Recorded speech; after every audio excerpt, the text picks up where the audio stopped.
Mr. Chairman and friends,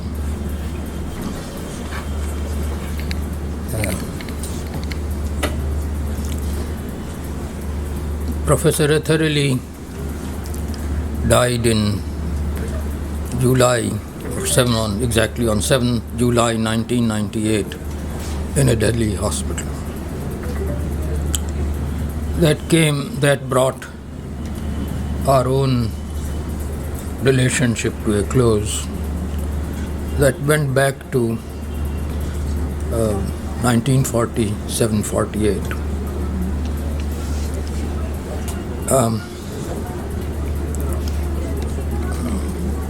In late 40s, there was a fairly strong suppression of the communist movement, and we who were in the Students' Federation it was a Communist Party-led organization. We were, the proctor was after us all the time. We couldn't hold a meeting, and when we held a meeting, there would be fines and punishments. I was sent down twice, which meant that I couldn't enter the university for a fortnight, twice, because of attending an illegal meeting. We were also attacked by hooligans. And curiously, my friendship with Professor Athar developed, although we were we had taken history as our major subject in BA and MA. But because he didn't like hooligans, and unlike us, if he came across a hooligan, he beat him up.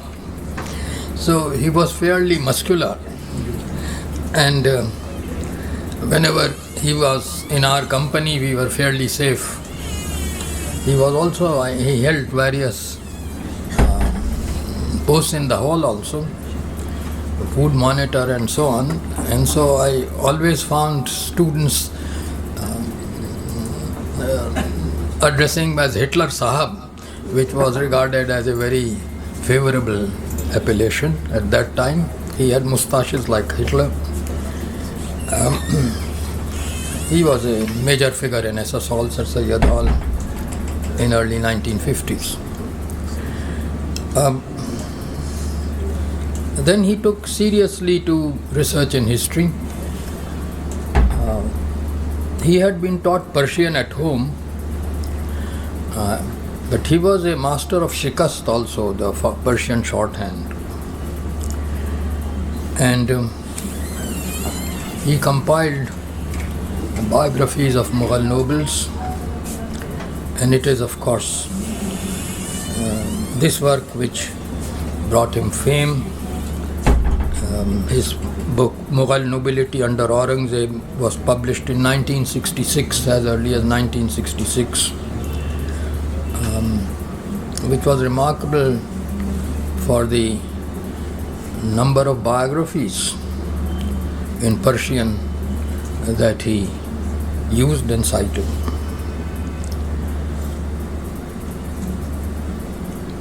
Another work which took a long time for him to compile came out in 1977, which was Apparatus of Empire, Awards of Ranks to Mughal Nobility from 1574 to 1658, Delhi 1985. It is still very difficult to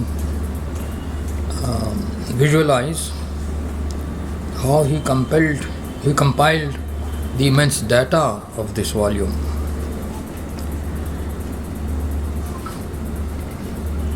And at the same time, he published a number of articles which I think need to be brought together to be published, although a collection has already appeared in 1998.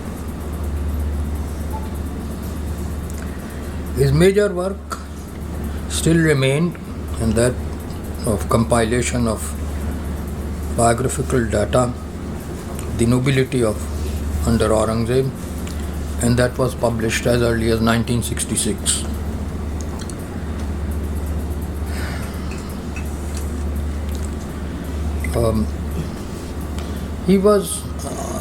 He had never formally studied Persian, but he was not only very good in Persian but also in reading Shikast. And he told me that his parents told him to read Shikast because he said all the proprietary documents are in Shikast, and if you don't read them, we will lose our property. So, so he read Shikast more skillfully than I ever did, although I had read textbooks on Shikast, and although I didn't do any examination in Shikast, yet I had read the Shikast syllabi of the UP board. Until 1947, UP High School board had a full paper on Urdu Shikast because all the records of UP were in that particular script. But Athar Sahab seemed to read Shikast much more fluently than I ever did, despite my formal training in Shikast.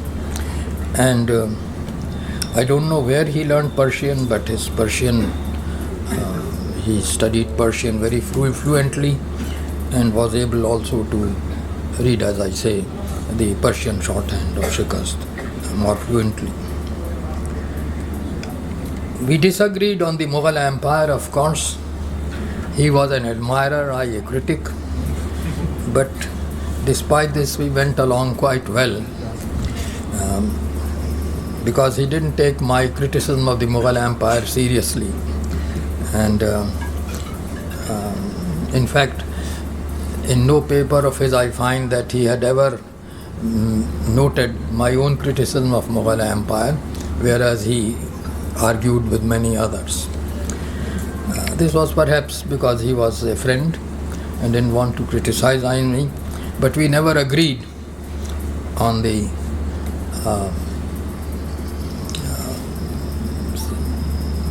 quality of governance that the Mughal Empire provided.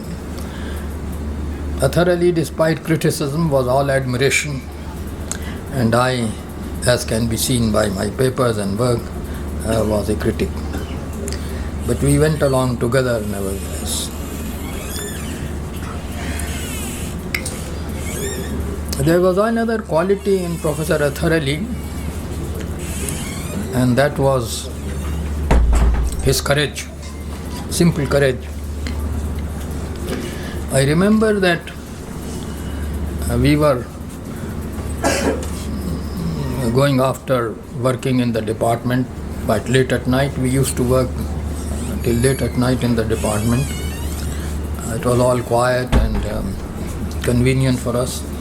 And we were walking down when behind the Vice Chancellor's house we were attacked by 3 or 4 hooligans.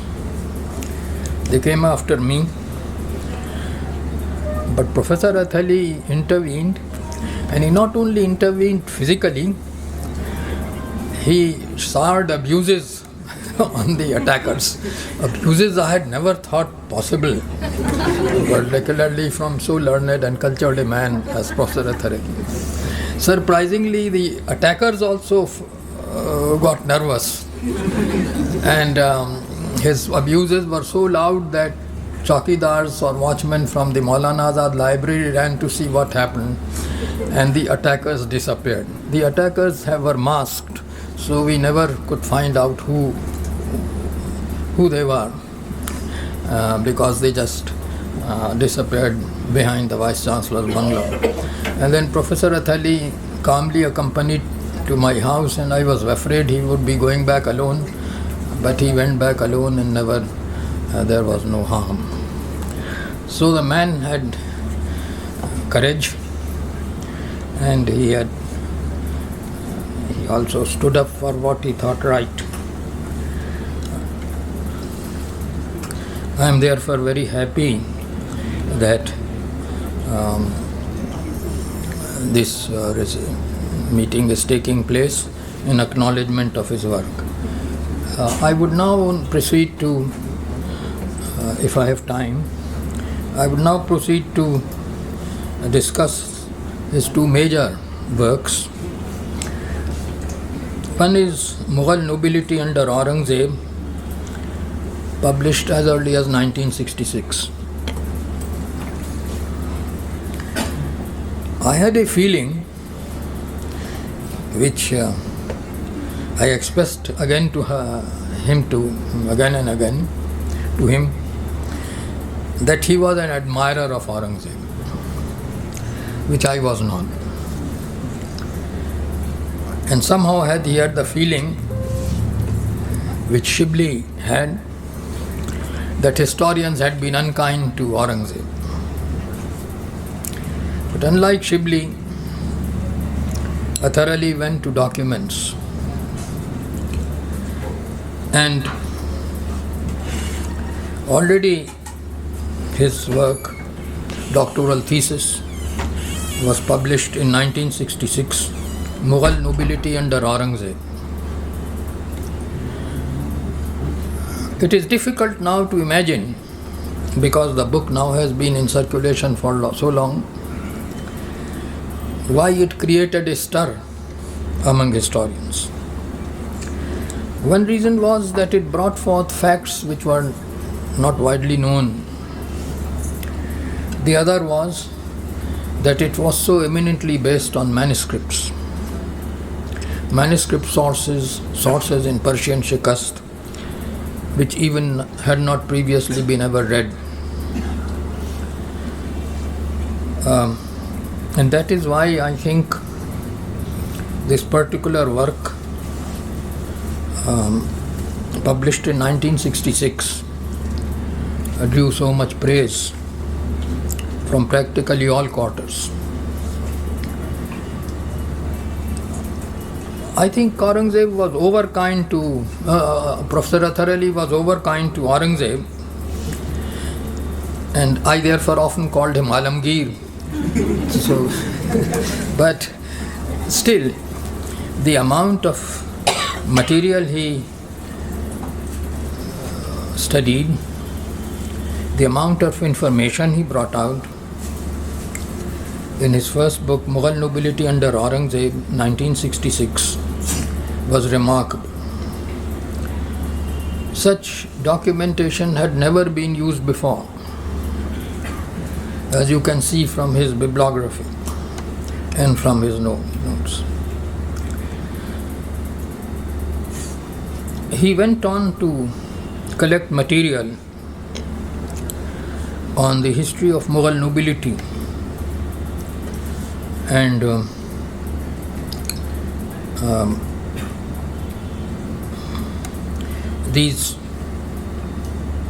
part of these were published in 1985. They related to the period 1574 to 1658, from Akbar to Shah Jahan. And he had already collected a large amount of material on Aurangzeb, which unfortunately was not published owing to his death in 1998.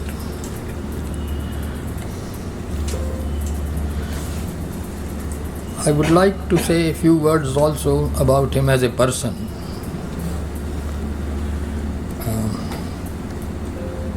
He was very simple and forward,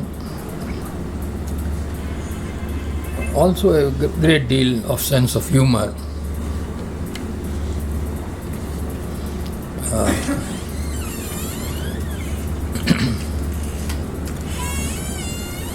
When I met a teacher who was very prominent in the staff association, and uttered some words of admiration for him to Professor Athar Ali,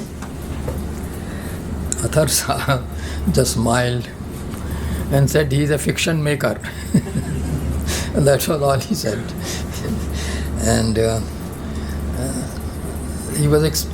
I would not say that he was critical, he was very friendly to people, but his admiration was not easily won. I also should say that he was very careful about his teaching and about his classes. He never missed his classes. He always tried to help his students in the way he could, to the degree that if a student was interested in subject which was not Professor Athar Ali's own field, he would come over to me or Professor Iqtada Alam Khan or others and say, could you, I will send him to you and could you give him advice? In other words, he took his teaching duties and also student guidance extremely seriously. I never found him missing his classes or trying to shift his instruction or duty to somebody else.